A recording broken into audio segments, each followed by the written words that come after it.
Welcome back, everyone. Cleanup recovery operations are underway in the state of Vermont, following a historic 100-year flood that left up to 2 months' worth of rain in Vermont and other parts of the Northeast. Vermont Governor Feucht said Tuesday that the floodwaters have surpassed levels that were seen during Tropical Storm Irene back in August of 2011. But luckily, emergency officials say there have been no reports of injuries or deaths related to the torrential rainfall, and we pray it stays that way. Meanwhile, President Biden have approved an emergency declaration ordering federal assistance in response to the catastrophic flooding. White House Press Secretary Karine Jean-Pierre said that the White House will continue to monitor the effects of the flooding. I'd like to bring on Todd Callahan to discuss this. He's the senior pastor at Ignite Church in Williston, Vermont. He's assisting in flood cleanup, along with TPUSA Faith contributor Sean Feucht, who's hosting an upcoming Let Us Worship event in Vermont to bring hope and encouragement to the community. Thank you both so much for being here. It's great to have you. Pastor, let's start with you. I know your church, Ignite Church, about 30 minutes from the state capitol, has been instrumental on the ground in pulling resources and helping respond to this tragic flood. Tell us more about what you guys have going on over there and how this flood has impacted the community. Yes, thank you for having us on. We are doing everything that we possibly can to reach out to Montpelier and the surrounding cities and towns that have been so impacted by these devastating floods. We're currently in the process of gathering food, water, clothing, toiletries, any items that we can possibly gather to be able to donate and give those to those in the community that are in need. Today, we're realizing that many basements and the first floors of homes have been flooded and the cleanup has begun. So the healing and the recovery process has started. And now is the time for us to reach out and do whatever we can to help everyone in these communities heal. Yeah, absolutely. I can't even imagine what it would be like to be there right now and have gone through all of that. So I commend you for being instrumental in helping with that. It must just be such an incredibly massive job. How long do you think it'll take to get the area cleaned up and somewhat back in order? I mean, I know Biden declared this emergency for Vermont, but to your knowledge, do you know of any government assistance or the disaster relief that's actually helping the people? I mean, what is being done for the residents from the government? Do you guys feel supported over there? Some of that is being set up right now as we speak. Just spoke to someone just a few moments ago that they're beginning to set up their center to receive donations and supplies to begin distributing those. As the roads begin to open up and they're cleaned out, the side roads will be more accessible and people will be able to get into the city of Montpelier to receive these donations a little bit easier. But that cleanup begins today, and hopefully in the next couple of days, the roads will be much more accessible for people to get in. Okay, good. It sounds like a step in the right direction, but I'm sure it'll be a long journey ahead, but I'm glad to hear that. Yes. Now, Sean, I know you were scheduled to have your Let Us Worship event there that was obviously planned before the floods began and was supposed to take place at the Vermont Capitol. But I know there was some iffiness as to whether or not you would stick it out, but it sounds like you're pulling through and carrying on with the show. Is that right?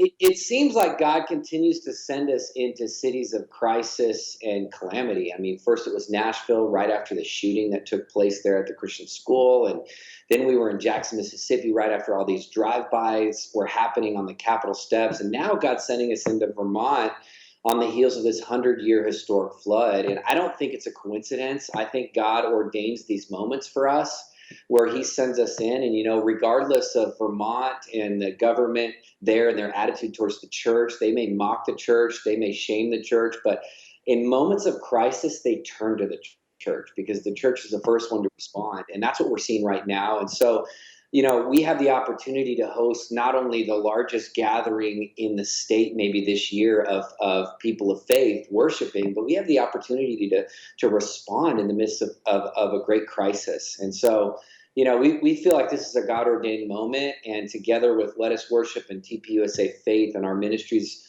coming together, and including all the pastors on the ground, including Todd and so many churches, I think this is going to be a moment where the world sees the church unite in crisis and bring hope and healing to a city that's really in need.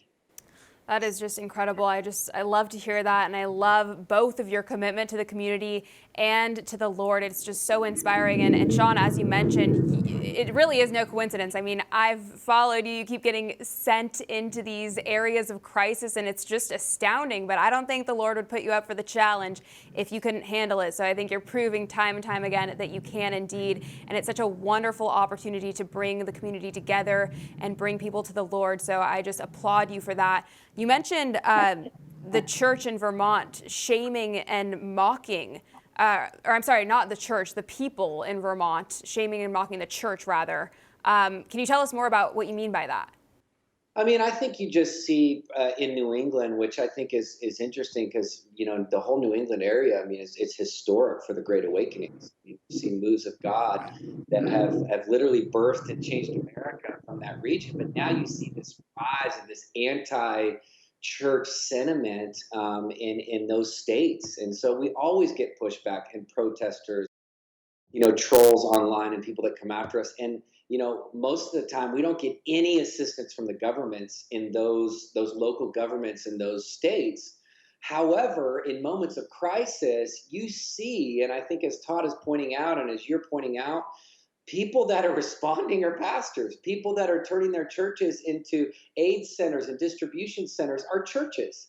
And the church is always the ones that responds. I think it's interesting. I was thinking about even September 11th, 2001, and after that crisis in New York, church attendance jumped to the highest rate, I think, in American history the Sunday after September 11th. So in moments of crisis, even though they may mock and shame and do all this stuff to the church, they will turn to God in moments of crisis. And that's why we believe this is a divine timing and a setup from heaven. Yeah, absolutely. I think it should serve as a reminder for everyone that we shouldn't just turn to the church in a time of crisis or a time of need. It should be a regular, stable rock at the focus of all of our lives. So I really commend both of you for bringing attention and awareness to this. Sean, is the Let Us Worship event going to stay at the original location, or is there a revised location for where the event's being held? Well, right now that's really fluid. I mean, obviously we would love to. We have a permit for those capital steps, which would just be so significant. And so, regardless of what happens with the weather, different things, we'll probably do some kind of gathering on those steps on Sunday. But we may shift to another venue depending on the weather or the flood situation. So stay in tune. If you go to k2c.com, Kingdom to the Capital. .com. You can find out all the latest updates from Let Us Worship, from TPUSA Faith, on what we're doing and where we're going to be. And we just invite all of New England. Let's come together. Let the Church of New England, let's rally together in the face of this crisis in Vermont. Let's stand with Pastor Todd and so many other bold leaders, and let's be the church. Yes, amen to that. I totally agree and think everyone should get in on the action over there. Thank you both just so much for all that you're doing to spread the word of Jesus and for being there for the community when the people really need it the most. Pastor, are the floods expected to continue, or is this hopefully it for the time being?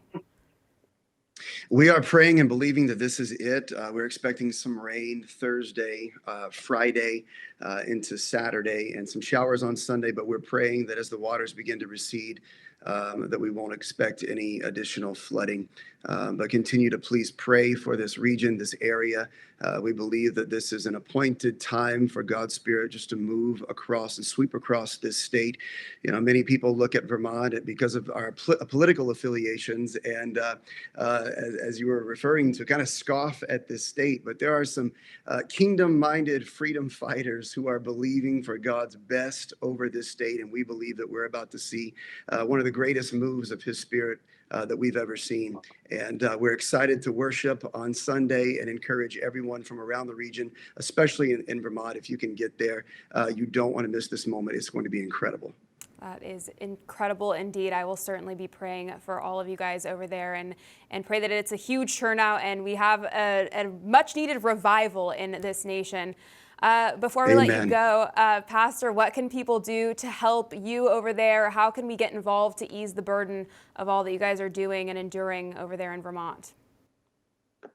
If people go to our website, ignitechurchvt.com, we have ways in which people can donate. They can call, they can ship things and send things to the church. We will get those to the ministries and the organizations in the Montpelier area, who can then distribute them to the greatest areas of need that they're aware of. So we began communicating today with churches and partnering with organizations who can release those goods and those products to the greatest areas who are in need. So it's an evolving process as things begin to clean up and people begin to discover areas of needs. So the needs will change from day to day, but we know right now food, water, and essentials are greatly needed right now.